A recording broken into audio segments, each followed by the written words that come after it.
Assalamualaikum warahmatullahi wabarakatuh. Kembali lagi bersama saya Kak Sau.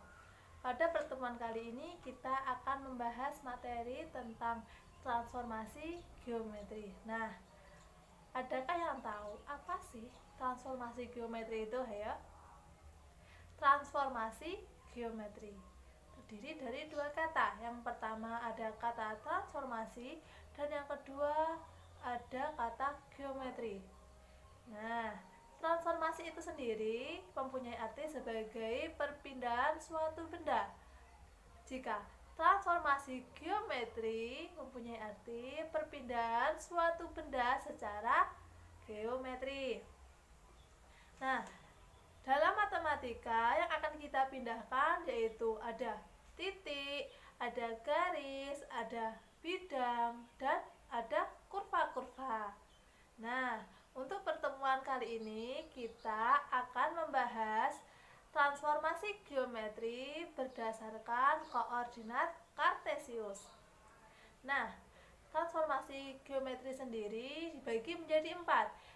Ada translasi, ada refleksi, ada rotasi, yang terakhir ada dilatasi. Nah, untuk pertemuan kali ini kita akan membahas yang translasi.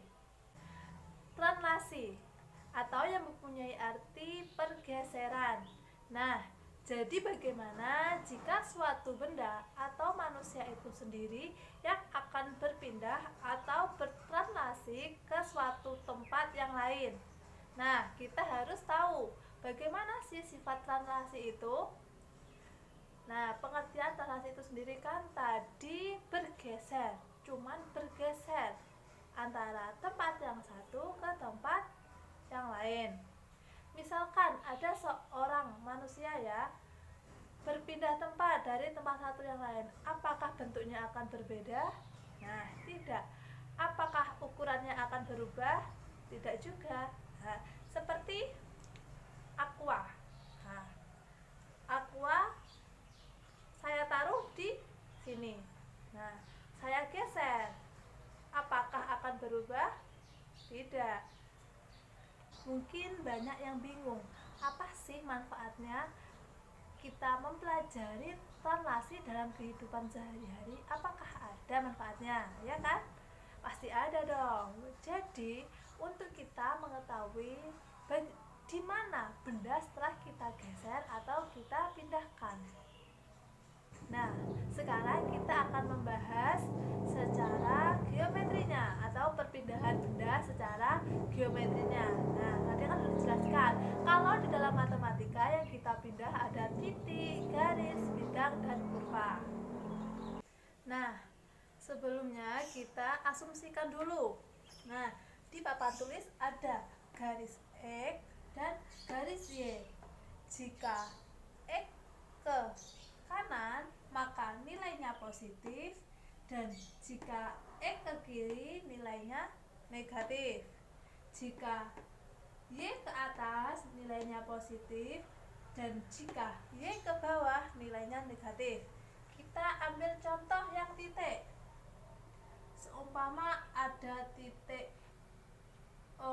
X3 dan Y-nya 2. Titiknya ada di sini. Berapa? Kita simbolkan dengan A, yaitu X3, Y-nya 2, 3,2.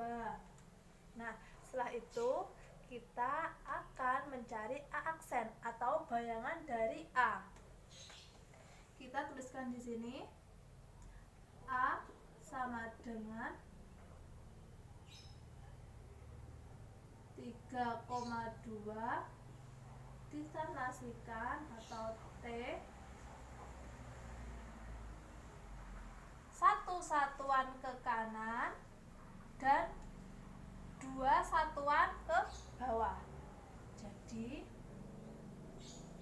1 satuannya X1, Y-nya berapa tadi? Ke bawah min 2. sama dengan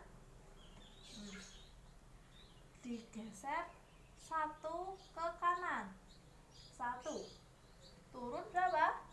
2, 1, 2, ketemu aksennya di sini. Kita tulis A aksen dalam kurung berapa? 4, B nya 0, 4,0. Lanjut kita tulis A aksen sama dengan 4,0. Nah, selanjutnya kita akan membuat contoh yang garis. Nah, untuk menjadi garis kita membutuhkan 2 titik. Nah, kita udah punya titik A, sekarang kita membuat titik B. Semisal titik B ada di 1, X-nya 1, Y-nya 3 di sini. Nah, kita misalkan titik yang kedua dengan B dalam kurung berapa? 1,3. 1,3. Nah, kita gabungkan antara titik A dengan titik B supaya membentuk garis.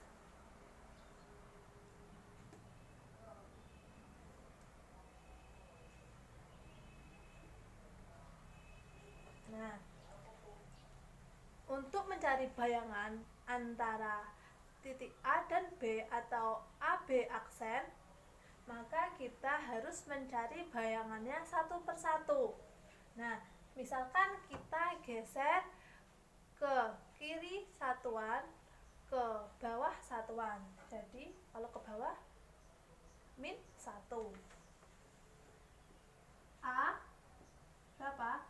3,2 diterasikan ke kiri berapa? Berarti T -1 sama ke bawah -1. Nah, berapa A aksennya?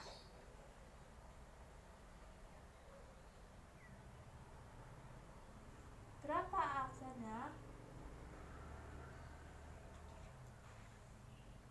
1 ke kiri, 1 ke kiri jadi 2. Terus turun 1 kali, turun 1. Ketemu di sini titik A aksen. A aksen sama dengan berapa? 2,1. Kita tulis 2,1.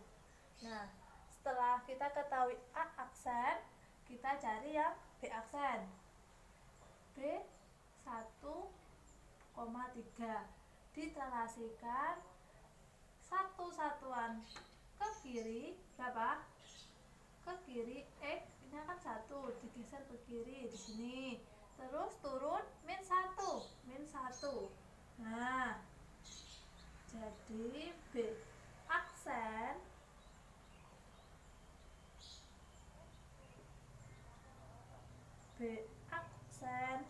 berapa? 0,1. Nah, setelah kita mengetahui bayangan A sama bayangan B, lanjut kita gabungkan dua titik tersebut.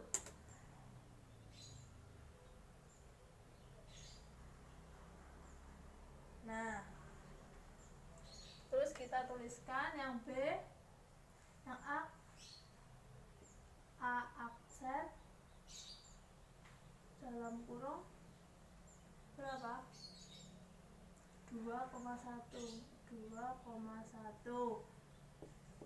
B 1,3 ditranslasikan -1, X -1, Y juga -1. sama dengan B aksen. Berapa B aksennya? 0,1. Nah, jadi translasi garis ini ketemu ini. Jadi kalau garis itu kan ada dua titik. Titik yang poncot paling kanan dan titik poncot yang paling kiri. Jadi harus dicari bayangan antara titik dengan titik. Nah, untuk rumus umumnya bagaimana? Untuk rumus umumnya yaitu X, Y.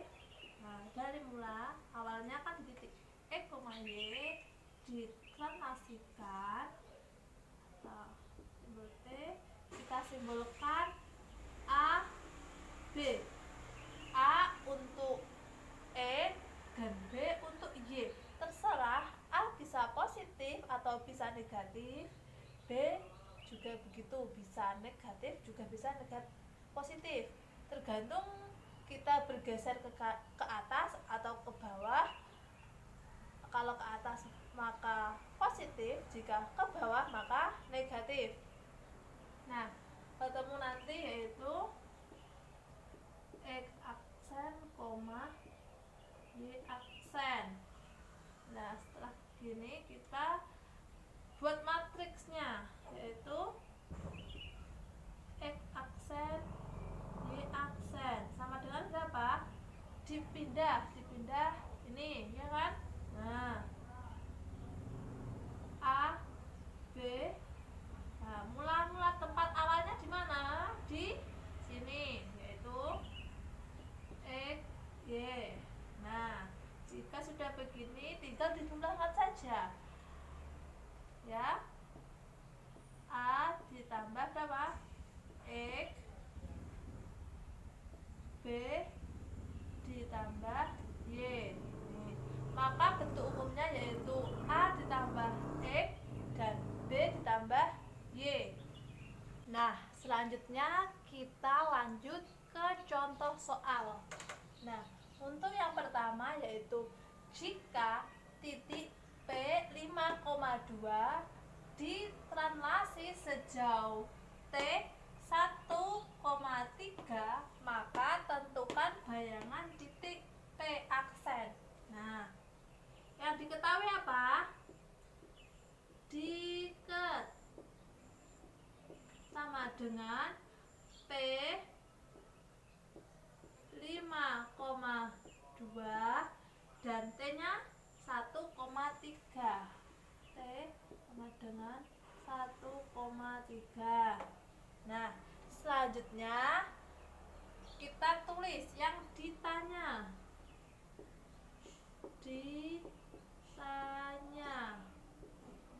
Apa yang ditanya? P aksen. Nah,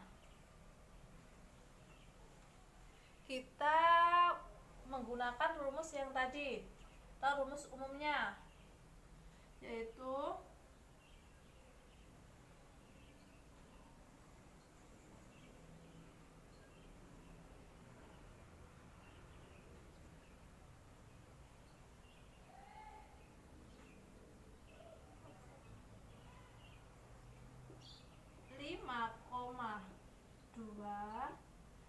ditranslasikan T sama dengan berapa?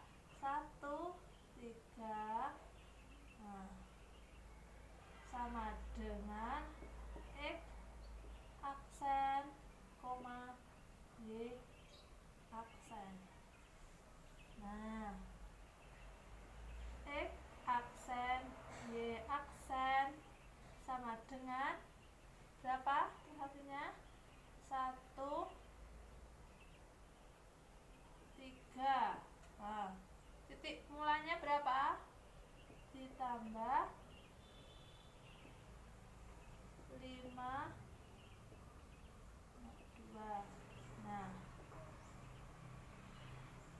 5 ditambah 1, 6.